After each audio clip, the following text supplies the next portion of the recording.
estás queriendo hablar tú y no es el Señor el que está hablando a través de ti. Y bueno,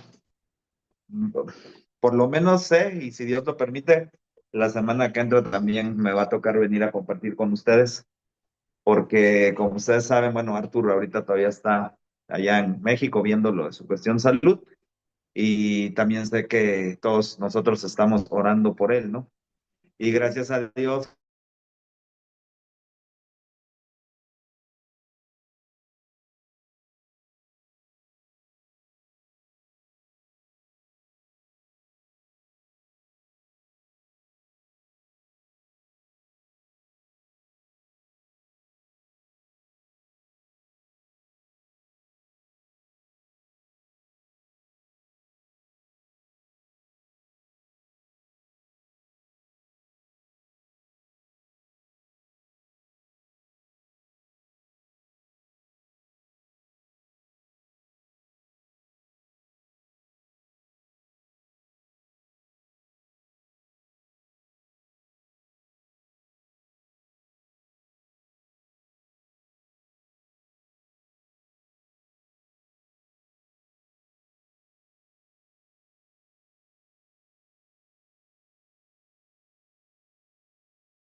De alguien joven que que, que bueno, Dios tenía planes tremendos para su vida, así como con cada uno de ustedes.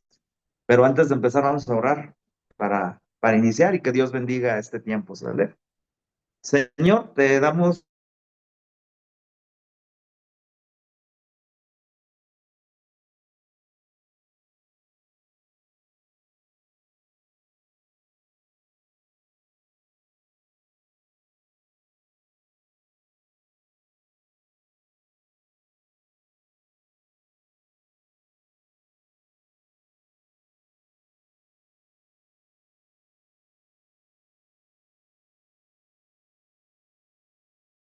a cada uno de nosotros. Ayúdanos a tener esa conciencia de que somos soldados en tus manos y que lo que haces es equiparnos, prepararnos para la batalla, Señor. Entendemos el tiempo que vivimos y que, como dices en tu palabra, nuestra lucha no es contra sangre y carne. Ayúdanos a apropiar, a gozarnos y agradecer este tiempo que tú nos regalas. Dejamos todo en tus manos y todo esto te suplicamos y agradecemos en nombre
humano. Ellos querían ver a alguien ahí a quien rendirle impuestos y todo eso que representa a un rey. Y la verdad de las cosas es que, si lo pensamos bien, fue una manera de decirle a Dios: yo no quiero que tú me guíes, yo quiero que pongas un rey, que tú lo pongas, pero que yo pueda ver. Y así somos, ¿no? A veces nos dicen: no, tú crees, no, ten fe, ¿no? Y si recordamos, la definición de fe es creer en algo que sé que existe, pero no puedo ver. Y ellos querían ver a alguien, ¿no? Entonces, este rey Saúl, que fue el primer rey, sí fue elegido por Dios a través del profeta Samuel. Fue elegido para liderar al pueblo de Israel. Y Jonatán, su hijo, era una persona que era conocido por su valentía y por su lealtad. Alguien muy leal, alguien transparente completamente de corazón. Y entonces esa lealtad le obligaba a ser leal con su papá, con Saúl, y leal con su amigo David, porque se hicieron grandes amigos, grandes, grandes amigos. Y esto lo vemos en 1 Samuel, perdón, 18:3 nos narra esa muestra inequívoca de la profunda amistad que había entre Jonatán y David. Y dice: e hicieron pacto Jonatán y David, porque él le amaba como a sí mismo. Imagínense el tamaño de esa amistad. Yo no sé si alguno de aquí no se ame a sí mismo, ¿verdad? O no se procure lo mejor. Al menos yo creo que todos los que estamos aquí estamos siempre cuidándonos y procurándonos, y a veces nos damos un lujito, pero porque nos amamos, ¿no? Y entonces, así de ese tamaño era esa amistad que tenían Jonatán y David. Una característica que hubo durante el reinado de Saúl es que continuamente estaban en conflicto con los filisteos. Los filisteos eran un pueblo pagano, guerrero, mundano, idólatra. ¿Sí? No sé si les suena la descripción, pero era un pueblo completamente terrenal. Y esas guerras frecuentes sirvieron para ver y demostrar el liderazgo que tenía Saúl y la valentía de sus guerreros. Pero había un guerrero en especial en ese ejército de Saúl que destacaba, y ese era David. ¿Y por qué destacó David? Bueno, David destacó porque se acuerdan que hubo un momento en esas guerras donde llegaron estos filisteos con su gigante Goliat, ¿no? Y dijeron: a ver quién lo puede vencer, ¿no? Así, con ese orgullo que de repente algunos tenemos, ¿no? No me volteen a ver a mí, pero en ese orgullo de: a ver, ¿cuál es tu guerrero que vas a poner contra mi super guerrero, ¿no? Que era un gigante. Y pues nadie quería. De todo ese ejército, nadie quería. Y entonces David, movido por Dios, dijo: yo voy. Un flaquito, ¿no? Jovencito, inexperto, pastor de ovejas, no entrenado para la guerra, se iba a poner con el campeón de los filisteos, ¿no? Y entonces leemos nosotros en la Biblia cómo él este, venció a ese guerrero superpotente, pero por la gracia de Dios, ¿no? O sea, ahí es donde el Señor muestra su gracia. Y entonces, este momento en el que David vence a ese Goliat, en Primera de Samuel 18:7, esa no la traigo, pero la voy a leer aquí de mi Biblia, ya se las presumí el otro día, se las vuelvo a presumir. Decía a las mujeres que danzaban y decían: Saúl hirió a sus miles y David a sus 10,000. Y en el versículo 8 dice: y se enojó Saúl en gran manera. Y le desagradó este dicho y dijo: a David dieron 10,000 y a mí miles. No le falta más que le den el reino. Entonces se llenó de orgullo, se llenó de celos, se llenó de envidia y de paranoia en contra de David, cuando David era alguien que realmente lo amaba, lo veía como el ungido del Señor, lo respetaba tremendamente a Saúl, y entonces esto hizo que lo viera como una amenaza para su trono, para su línea de la monarquía, ¿no? Y entonces lo vio como eso por la popularidad que él tenía y aparte se daba cuenta de las bendiciones que Dios derramaba sobre él. O sea, lo que decíamos, el flaquito venció al súper fuertísimo y no estaba entrenado para nada y aquel era un guerrero de toda la vida. Entonces, Jonatán reconoció la mano de Dios sobre David y lo apoyó, incluso a costa de su papá. Ese era el nivel de lealtad que tenía y de amor que tenía por él. Incluso no le importó su derecho al trono que tenía Jonatán. O sea, apoyaba a David. Realmente había una amistad, un amor, una entrega en este pacto que hicieron, ¿no? Hicieron un pacto de amistad, de lealtad mutua, prometiendo cuidar cada uno a su familia si alguno de ellos faltaba. Lo corroboramos en 1 Samuel 20:42, esa sí la tengo, y dice, y Jonatán dijo a David, vete en paz porque ambos hemos jurado por el nombre de Jehová, diciendo, Jehová esté entre tú y yo, entre tu descendencia y mi descendencia para siempre. Y él se levantó y se fue y Jonatán entró en la ciudad. Entonces, realmente ese pacto fue, ahora sí que compromiso. No fue bueno, a lo mejor y se me olvida, ¿no? O ya en la situación digo, híjole, sí quedé, pero pues ahorita no puedo, ¿no? Realmente fue un compromiso. Y pasaron los años y después de esos años, en una batalla de esas que libraron contra los filisteos, Saúl y Jonatán perdieron la vida en el monte Gilboa. Y en ese momento, cuando llega la noticia al palacio y les dicen, mataron al rey y a su hijo, imagínense ustedes el momento, ¿no? Imagínense, trasládense allá e imagínense el tumulto, el griterío, el corre-corre, el miedo, ¿verdad? Porque venían los filisteos y ya no tenían a ese rey. Y entonces en ese momento, en su prisa, la nodriza de Mefiboset, que recuerdan que era nieto de Saúl, hijo de Jonatán, heredero al trono, la nodriza, en ese momento Jonatán era un niñito como de 5 años, lo carga, quiere rescatarlo, quiere sacarlo de ahí porque, pues, lógicamente el siguiente objetivo era él, porque él era la línea directa al trono, y en ese tumulto se le resbala a la nodriza Mefiboset, cae al suelo, sufre una lesión grave yo digo en la columna, ¿verdad? Porque dice ahí que las dos piernas tuvieron problemas, ¿sí? Y entonces quedó él con una afección física, pero también esta lesión lo marcó para siempre, porque lo marcó en el comienzo de una vida llena de desafíos y una vida llena de limitaciones. Suena más o menos como cuando nosotros caemos por primera vez en pecado, ¿no?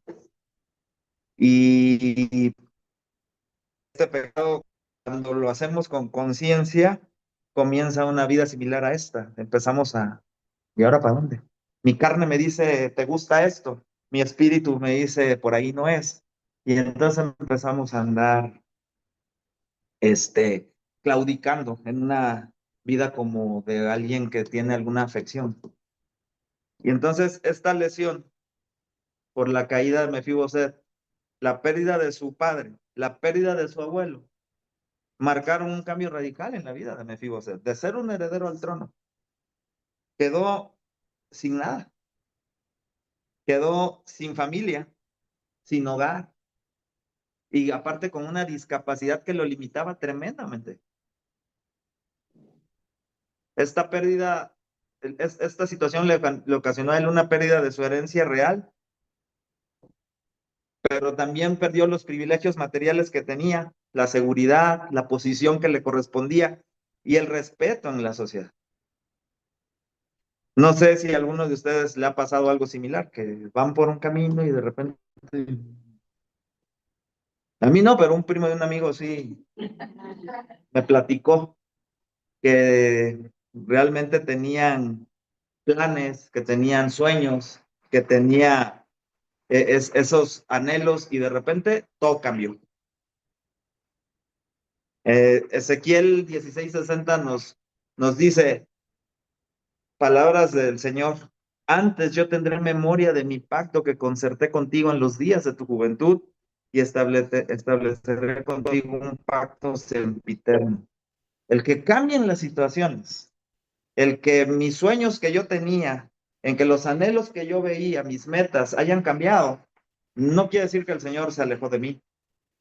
Él tiene un pacto conmigo, eterno, para siempre, de amor, de fidelidad, desde jóvenes. Pero muchas veces Él nos lleva por caminos que van a probar nuestra relación con Él, nuestra fidelidad, nuestra comunión con Él. Entonces, este Mefiboset, después de todo este tumulto y esas situaciones, ¿a dónde lo van a llevar? ¿A dónde va a vivir? ¿No? Porque pues era alguien que estaba en riesgo, su vida estaba en riesgo. Entonces fue llevado a Lodebar, un lugar cuyo significado es sin pasto. Lodebar simboliza una existencia desolada, una existencia árida, lejos del centro de poder. En este caso lo vemos a la vida espiritual, lejos de Dios y lejos de la prosperidad. Vivir en ese lugar representaba una vida en el anonimato, una vida de miseria, donde Mefibo tuvo varios años apartado de su verdadera identidad y herencia. ¿Quién de aquí todavía está en Lodebar? ¿Quién de aquí no se ha dado cuenta que estamos viviendo en ese lugar árido, en ese lugar de miseria, en ese lugar apartado del Señor? Porque no necesariamente es nada más el incrédulo. A veces nosotros los creyentes nos apartamos y dices, yo me quiero regresar a lo de... ¿Quién se quiere regresar a lo de... No me digan. Pero realmente es un lugar que representa esto, ¿no? Una vida sin el Señor o lejos de Él.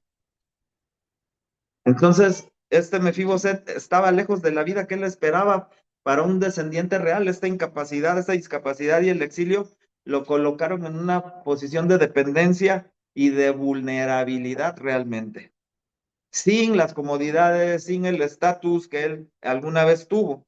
Y esto lógicamente afectó su identidad y pasó de ser un príncipe con un futuro prometedor, como cuando antes de que pequemos conciencia somos, a un lisiado viviendo en el exilio, cuando pecamos y andamos cojeando o no vemos o no escuchamos o queremos hacer lo que a nosotros, a nuestra sabiduría, entendemos que deberíamos de hacer. El Señor nos dice en Jeremías 29:11, dice, porque yo sé los pensamientos que tengo acerca de vosotros, dice Jehová, pensamientos de paz y no de mal para daros el fin que esperáis. ¿Qué fin esperan ustedes para su vida? ¿Qué planes tienen? Como decíamos, no la semana pasada, hace 15 días. ¿Qué quieres para ti? ¿Qué camino quieres seguir? ¿Cuál es el camino a la felicidad? Ya hablamos la vez anterior que en el mundo no está. Pero el Señor nos dice aquí en Jeremías 29:11, yo tengo pensamientos de paz para ti, pensamientos de amor, pensamientos de prosperidad y no de mal, para que yo pueda recibir esas bendiciones, las que Él sabe que nos conviene, porque también dijimos la vez anterior que Dios no tiene problema en bendecirnos, pero cuida que esas bendiciones no nos vayan a separar de su presencia, que no nos vayan a alejar de Él. Entonces, la tragedia de Mefiboset nos enseña sobre la fragilidad de la vida, la fragilidad de nosotros los seres humanos y cómo las circunstancias pueden cambiar drásticamente en un instante. Yo soy de esas personas que de repente me siento autosuficiente. Ya les dije que yo soy médico. Y yo me acuerdo que en la universidad había un doctor que nos motivaba mucho y nos decía, ustedes son lo mejor de lo mejor. Así decía, ustedes son lo mejor de lo mejor. Y a veces la carnita te quiere hacer creer esto, pero la verdad es que Dios se encarga de ponernos en nuestro lugar. A mí ya me puso en mi lugar varias veces y le agradezco que hoy me permita compartir con ustedes algunos aspectos de eso que él ha hecho conmigo. Y aparte que me ocupe, como les decía, para compartirles un poquito de lo que él me ha enseñado. Entonces, esta vida puede cambiar drásticamente. Entonces, si tienes planes, si tienes sueños, tienes proyectos, sí los tienes, sí, ¿verdad? Todos los tenemos. No es malo que los tengamos. No es malo que tengamos esto. Pero si estos cambiaran, ¿estás preparado para recibir estos cambios con amor y paciencia? O sea, realmente dirías, gracias, Señor, porque no me fui de viaje, este viaje que tenía yo 10 años planeando y ya tenía, y por la razón que tú deciste, no lo hice. O tenía el plan de una ropa, o tenía el plan de un coche, o tenía el plan de, ¿no? Hubo que ocupar el dinero en otra cosa, pero tuve el dinero para aquello. Eso es lo que tenemos que ver, ¿sí? Yo soy muy quejumbroso, ¿verdad, mi amor? O sea, cuando hay que pagar, soy muy quejumbroso. Y mi señora me dice, ¿qué no tienes? No, sí tengo, pero lo tenía puesto, pero sí tienes, ¿no? Agradece que tienes. Y tiene razón, por eso es mi ayuda idónea. A veces me hierve la sangre. Pero Dios dijo que las esposas son nuestra ayuda idónea, ¿verdad? Y no es ella la que me está hablando, es el Señor el que me está hablando. Entonces, les decía yo, a través de esto también nos recuerda que en medio de la adversidad y la pérdida, Dios tiene un plan de redención y restauración. Eso es lo que había ahí también con Mefiboset. Perdió su derecho al trono, perdió todos los beneficios que tenía como heredero al trono, pero tenía un plan de redención para él, un plan de restauración. Con el paso del tiempo, con todo esto que platicamos, el rey David pudo consolidar su reinado, ¿sí? Y lo estableció con justicia y con fidelidad. Ya decíamos, ya habíamos comentado, David realmente tenía la bendición de Dios, la guía del Señor. Y él tenía un amor profundo por el Señor también, obediente al 100%. Nada más acuérdense de los salmos y ya de ahí se dan cuenta si no tenía amor por Dios, ¿no? Que siendo perseguido por el rey, siempre daba gracias. Ya imagino yo siendo correteado por el rey, si iba yo a dar gracias. Entonces, en medio de su éxito y su prosperidad, entonces David en un momento de estos recordó el pacto que había hecho con su amigo Jonatán. Y este pacto, les decía yo, fue más que un simple acuerdo de lealtad entre dos amigos, fue más bien una promesa que se hicieron solemne de cuidar la descendencia de uno del otro. En este caso, a David le tocó cuidar la de Jonatán, porque al final del día, pues Jonatán ya dijimos que había sido asesinado en una guerra junto con su padre. Segunda de Samuel 9:1-2 nos dice, dijo David, ¿ha quedado alguno de la casa de Saúl a quien haga yo misericordia por amor de Jonatán? Y había un siervo de la casa de Saúl que se llamaba Siba, al cual llamaron para que viniese a David, y el rey le dijo, ¿eres tú Siba? Y él respondió, tu siervo. Entonces, fíjense cómo fiel a su promesa, fiel al pacto que había hecho con su amigo, Dios movió su corazón, ¿verdad? Y le dijo, ¿qué pasó con el pacto?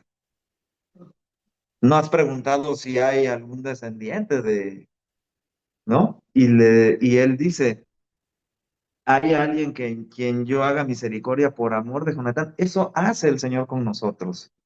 Eso hizo a través de su Hijo Jesucristo. Preguntó, ¿hay alguno de la descendencia? Pues, sabemos un chorro, ¿verdad? Y él, fiel a su promesa, ¿verdad? Nos da la oportunidad de qué? De ser redimidos. Este Siba, que era el siervo de Saúl, fue siervo de Saúl, le informó al rey David sobre la existencia de Mefiboset, el hijo de su amigo Jonatán, que estaba viviendo en Lodebar. Yo me imagino que habrá sentido David cuando le dijeron, está en ese lugar desértico, de exilio, de miseria, solo, sufriendo, en el amor de su amigo Jonatán, lo que él habrá sentido por ese hijo de él.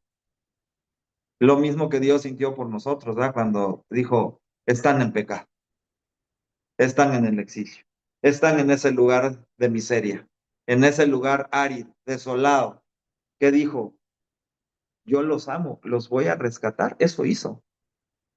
En este acto, David ordenó inmediatamente que trajeran a Mefiboset ante su presencia. O sea, inmediatamente, sí, está en lo de Bar, se llama Mefiboset, tráiganme. Y al llamado del rey David, por lógica, siendo Mefiboset un descendiente del rey anterior y probablemente no conociendo el pacto que había hecho Jonatán con David, ha de haber dicho, me quiere enfrente de él para matarme, porque soy el único heredero al reino legítimo, porque soy descendiente de aquel rey. Y entonces imagínense el mar de emociones por las que se habrá transitado el corazón de Mefiboset. Miedo, incertidumbre, pero también de repente esperanza, ¿no? Como cuando nosotros estamos en una prueba y, híjole, tengo miedo, híjole, ¿qué va a pasar? Híjole, ¿dónde me dedico y de repente, bueno, pero el Señor está conmigo, ¿no? Y viene ¿no?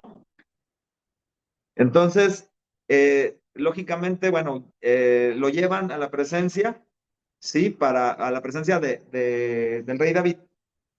Y, y lo primero que hace Mefiboset al llegar enfrente de él es postrarse rostro en tierra enfrente del rey.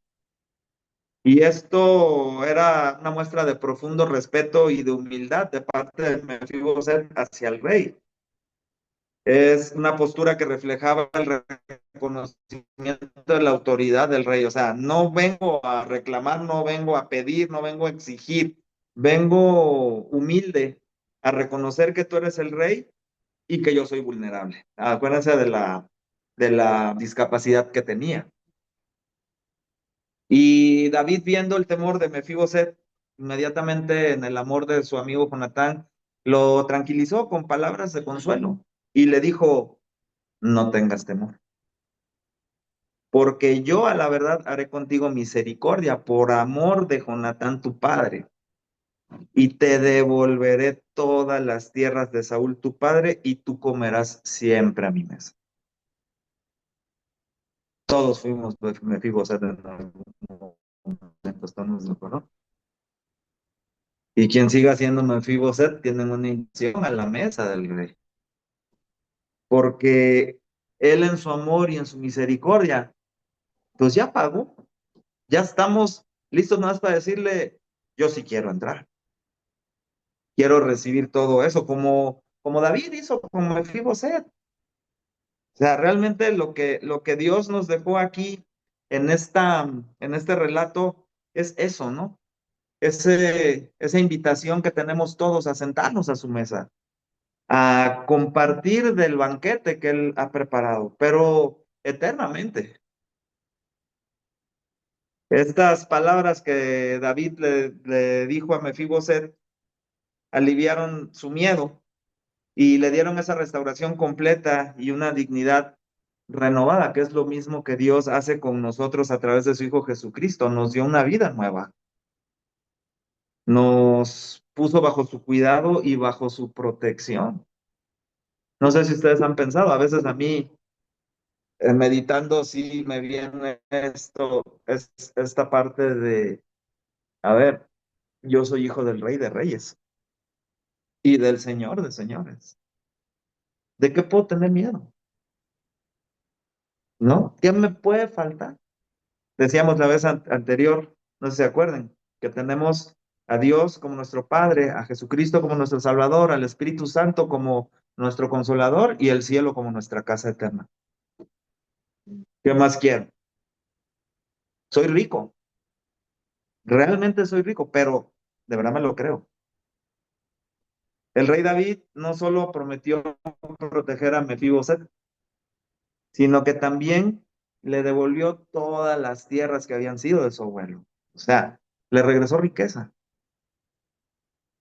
¿Con qué, con qué propósito? Bueno, este acto de restauración fue una señal tangible de la gracia de David y una manifestación del pacto de Dios de restaurar lo que se ha perdido en nosotros. Él ha restaurado lo que hemos perdido, pero ¿cómo me estoy comportando yo? Esa es la pregunta. O sea, el Señor dio todo. No sé si les dije la vez anterior, pero alguien alguna vez me dijo, cuando tú te sientas que no vales, cuando tú te sientas que eres realmente nada, recuerda el valor que tienes para Dios. Recuerda cuánto vales. ¿Cuánto valen? ¿Cuál es el valor que tiene cada uno de nosotros para Dios? La vida de su hijo. Imagínense si no valemos. Yo creo que aquí la mayoría somos papás. Ustedes no. Espero que no. Ah, no, no, es cierto. No, de aquí la mayoría somos papás. Y los que no, algún día lo van a hacer. Pero si a mí me dijeran, y yo en alguna ocasión con alguna paciente hacía una analogía de ese tipo, se las voy a platicar rapidísimo, una señora que tenía un cáncer terminal, muchacha joven, tenía como 32 años, un cáncer de ovario, pero tenía una pierna así de este pelo por una linfadenopatía y tenía un gesto muy duro, muy de rencor, de odio. Y miren que yo veo gente con dolor y gente en fase terminal, pero nunca había visto un gesto como ese. Era tan incómodo que yo estaba platicando con ella que me tuve que parar y le dije, a ver, estás enojada, ¿verdad? No, no estoy enojada. Me acuerdo que iba con su hermana. Seguí platicando con ella, pero realmente el gesto era incómodo. Y entonces le dije, no, tú estás enojada. Y entonces me dijo, bueno, sí. Y le digo, ah, sí, ¿y con quién estás enojada? Con Dios. Ah, así le dije, ah. Le digo, ¿y por qué estás enojada con Dios? Y me dice, porque yo no debería tener esta enfermedad. Y le digo, y si tú no la deberías de tener esta enfermedad, según tú, ¿quién la debería de tener? Y me dice, cualquiera menos yo. Y entonces le dije, tú nunca has leído la Biblia, ¿verdad? No.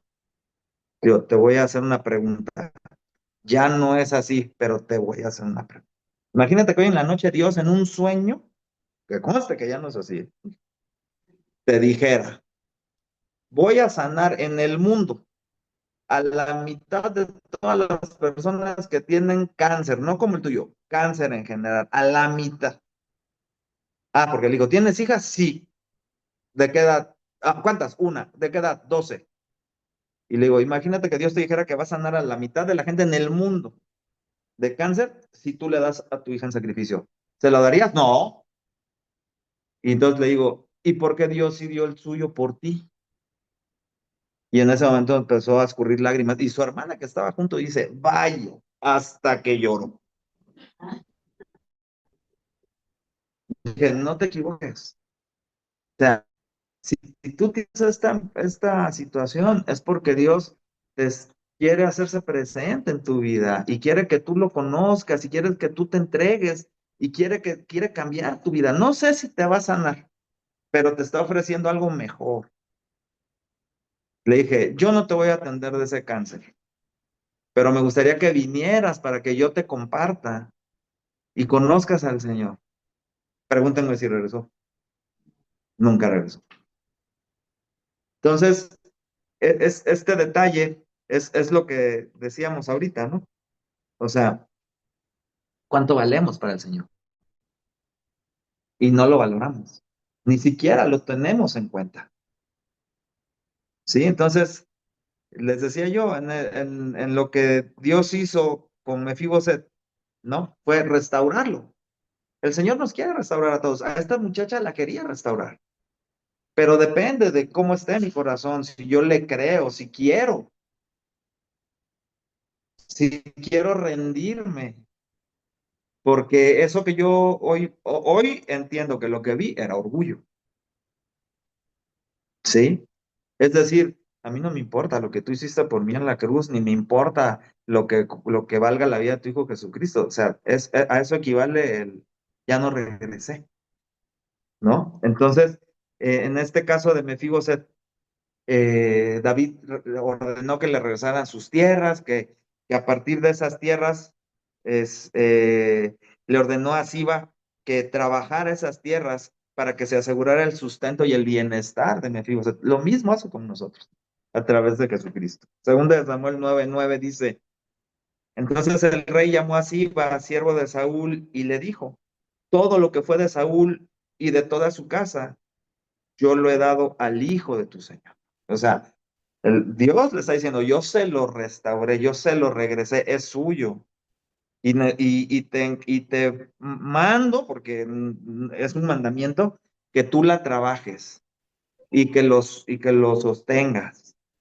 Todo esto lo hizo pensando en que Mefiboset tuviera los medios para que pudiera mantener su herencia a través de sembrar sus tierras, recoger los frutos y a partir de ahí él tuviera esa restauración.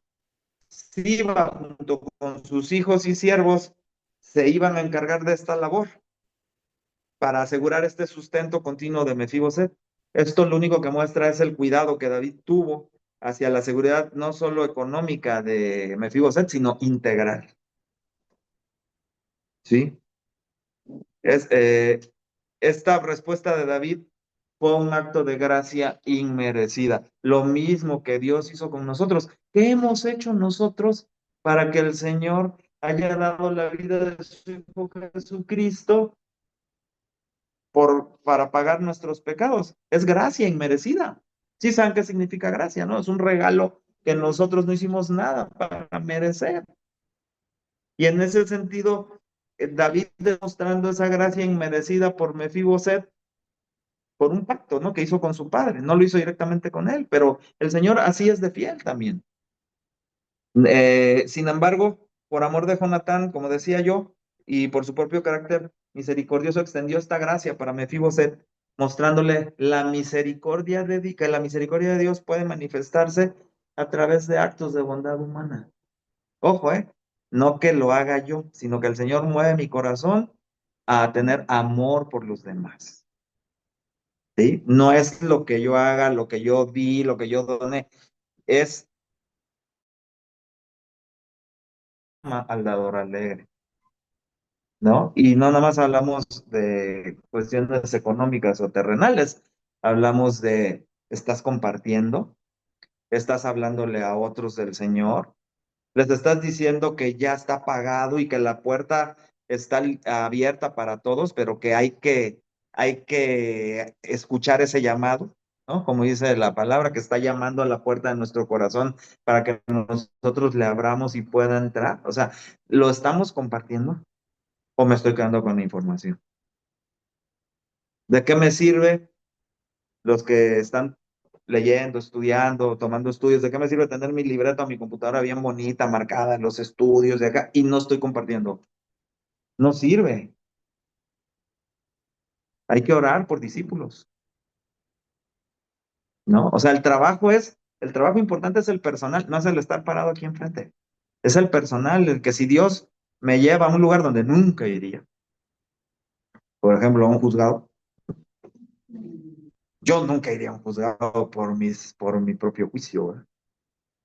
Pero si Dios te manda ahí porque tienes alguna situación o circunstancia, no es por la situación o circunstancias, porque ya hay corazones listos para hablarles, ¿no? ¿Sí? Más no se les va a ocurrir una disco a un antro a querer compartir, porque ahí ya es otra cosa. Así hay gente que dice, no, no, yo voy a ir al antro a compartir y terminan en el mundo. Eso no, eso no. Ahí no nos manda Dios.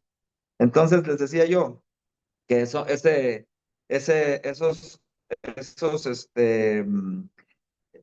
esta misericordia de Dios se puede mostrar a través de actos de bondad humana. ¿Cuántas veces Dios ha mostrado ese amor en tu vida y esa misericordia inmerecida? Yo meditaba en la mañana, porque todavía en la mañana le di otra leída, porque dije, híjole, se me olvidó. No se me va a olvidar porque no está memorizado, pero le decía yo al Señor, el simple hecho de que los que vamos a estar aquí tengamos 15, 20, 30, 40, 50, 60 años, ya me fui lejos, ¿va? Bueno, ya no me voy a ir a 70. 70, sí, bueno, hasta 70. Este, es porque el Señor ha tenido misericordia en nosotros todo el tiempo. Realmente el Señor ha tenido esa misericordia, nos está esperando, ¿o para qué? ¿Para entregarle nuestra vida o para que trabajemos para Él? Si ya se la entregamos, el Señor quiere que trabajemos. Ahora que estamos viendo todo lo que sucede en el mundo y yo en el grupo de oración que tengo los lunes de varones, les digo, ¿ustedes creen que es casualidad que nosotros estemos viviendo este tiempo que la iglesia ha esperado durante toda la historia de la iglesia? Que podría ser, y hay una probabilidad muy grande que seamos la iglesia del arrebatamiento. ¿Tú crees que, les digo, ustedes creen que es casualidad? El problema es que hay que creérselo y hay que obedecer, porque yo me imagino a Pablo en este tiempo, se estaría comiendo, ¿sí? Y no le importaría si lo volvieran a encerrar, ahora no sé en dónde, porque la cárcel de Roma estaba fea, ¿no? Pero no le importaría. Ahora, nosotros, ¿qué estamos haciendo? Estamos aprovechando esas oportunidades.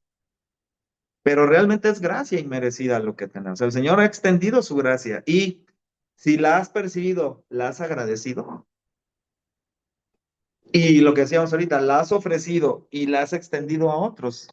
O sea, has llevado a los pies de Cristo a alguien. Yo siempre soy un convencido de que yo no convierto a nadie, yo nada más siembro. El Señor es el que convierte, pero hemos estado sembrando. Pregunta es esa, ¿hemos estado sembrando? ¿No? Bueno, regresando a Mefiboset. David, Mefiboset, sorprendido y abrumado por la misericordia de David, respondió con humildad.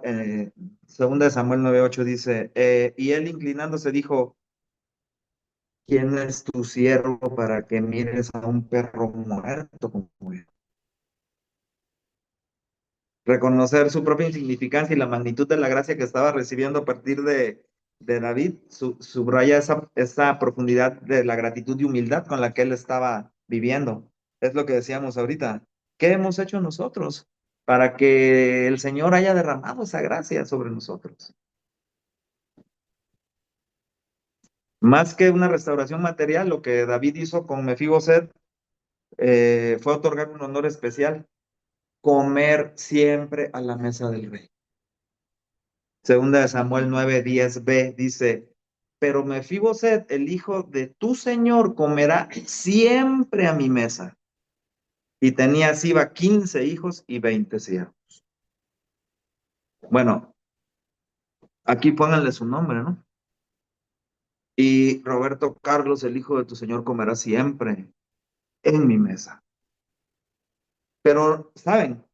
Vamos a comer en la mesa del rey, simbolizando no una provisión continua, sino un lugar de honor y de comunión con el Señor. Dios nos invita a su mesa, pero no como un invitado así de, ay, vente, hoy comes aquí conmigo y mañana pues, ya se acabó la fiesta.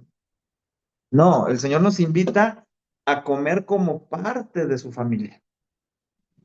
O sea, no soy un invitado, soy parte de su familia. Y eso lo que les decía yo hace un rato, soy parte de la familia del Rey de Reyes y del Señor de Señores.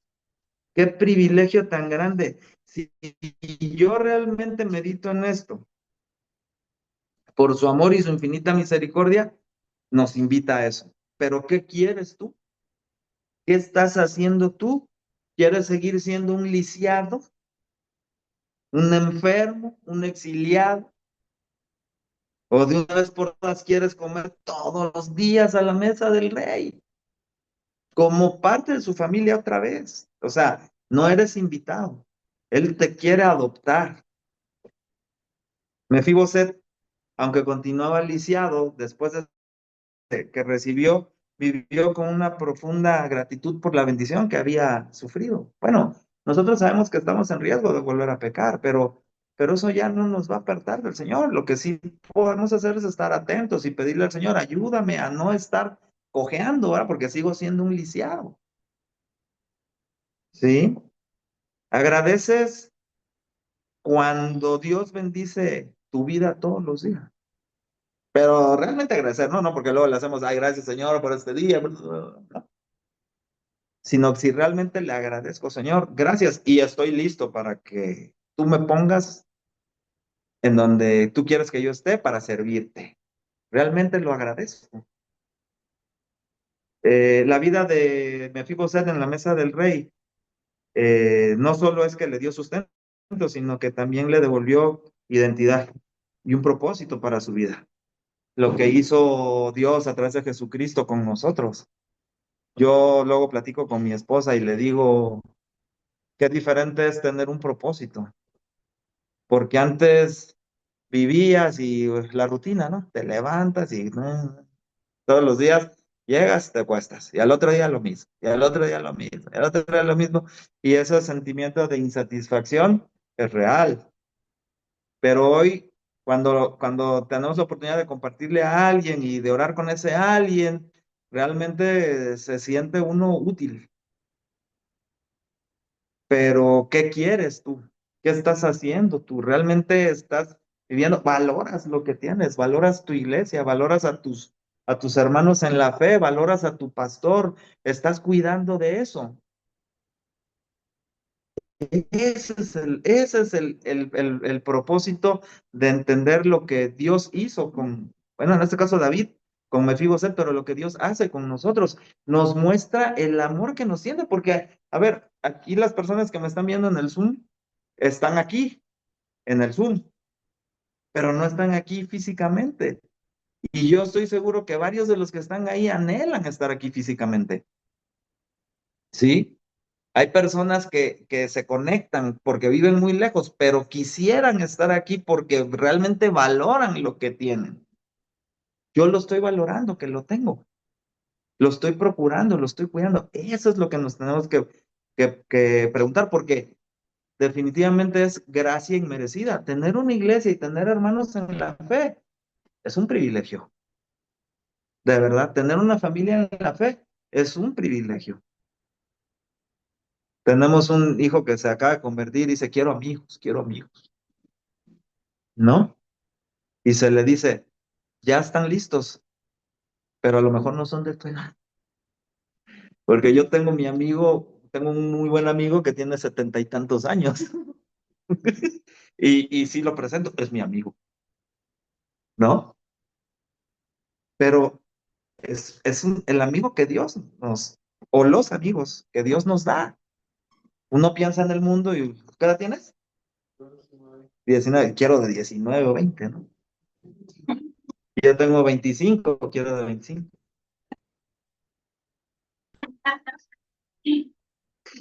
Entonces, realmente, tenemos que dejar que el Señor obre en nuestra vida, pero hay que corresponder. De verdad que nos da abundantemente. Ya les dije, tener su iglesia es una bendición. Pregúntenle a los del Zoom si no quisieran estar aquí. No pueden contestar aquí, ¿va? Bueno, pero yo sé que me dijeron que sí. Dice Salmos 84:10, dice, porque mejor es un día en tus atrios que mil fuera de ellos. Escogería antes estar a la puerta de la casa de mi Dios que habitar en las moradas de maldad. O sea, qué hizo David con Mefiboset? ¿Qué hizo Dios a través de esta historia? Mostrarnos lo que Él hizo a través de Jesucristo para con nosotros y lo que quiere seguir haciendo, porque tengo que decirles que aquí no acaba la historia. La semana que entra les voy a contar lo que sí.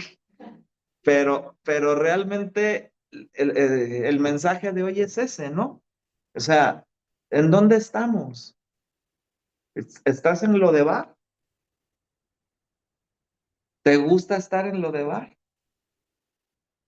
¿O realmente quieres estar sentado a la mesa del rey, gozándote de todo lo que él tiene para ti? Ahí se los voy a dejar de tarea para que lo mediten, pero no quiero que me digan. Acuérdense que dice, por sus frutos los conoceréis. De nada me vale decir sí, sí, sí, sí, sí, y no doy fruto. Vamos a orar. Señor, te damos muchísimas gracias por este estudio, gracias por la vida de Fiboset y de David, por mostrarnos lo que el amor y la fidelidad tuya nos dan. Gracias por los pactos que tú hiciste, porque tú nunca fallas, porque tú no eres hombre para que mientas, ni hijo de hombre para que te arrepientas, Señor. Tú lo que dices y prometes lo cumples, Señor. Ayúdanos, por favor, a entender que tú nos das de manera abundante y que lo único que nosotros hacemos es recibir. Mueve nuestro corazón a amar a nuestra iglesia, a amar a nuestros hermanos, a amar a nuestro pastor y que realmente seamos de bendición para nuestra iglesia y para los que aún no te conocen. Mueve nuestro corazón a avivarnos, mueve nuestro corazón a sostenernos, porque como tú dices, aliéntense unos a otros, porque el tiempo es malo. Ayúdanos a recordar que en tu Biblia adviertes de la apostasía, Señor, de esa separación que estamos en riesgo, que siempre tengamos presente esto y que así como Mefiboset, tú, después de haber estado en un lugar de exilio, en un lugar de miseria, apartado de ti, tú lo restauraste y le restituiste todo, así lo has hecho con nosotros. Ayúdanos, por favor, a tener esa conciencia, Señor. Y también yo quiero aprovechar este tiempo para que si alguno no ha recibido a Cristo, repita también esta oración. Señor, gracias por lo que tú has hecho en mi vida. Gracias por haber dado la vida de tu Hijo en la cruz, Señor. Gracias porque a través de él tú nos diste la salvación. Hoy quiero decirte que creo fielmente en ese sacrificio de amor y quiero aceptarlo. Quiero abrir la puerta de mi corazón y recibirte para que tú seas mi Señor y mi Salvador. Y a partir de hoy salga yo de lo de bar y pueda sentarme a tu mesa como parte de tu familia, como tu hijo, Señor. Gracias por todo tu amor, tu misericordia y todo esto te suplicamos y agradecemos en el nombre de tu Hijo Jesús. Amén. Bueno, pues amenazo con la semana que entra. Volvemos. Vamos a hablar por Arthur, ¿no? Por favor. Señor, te queremos pedir especialmente hoy por la vida de Arturo Said, Señor. Sabemos la prueba por la que está pasando.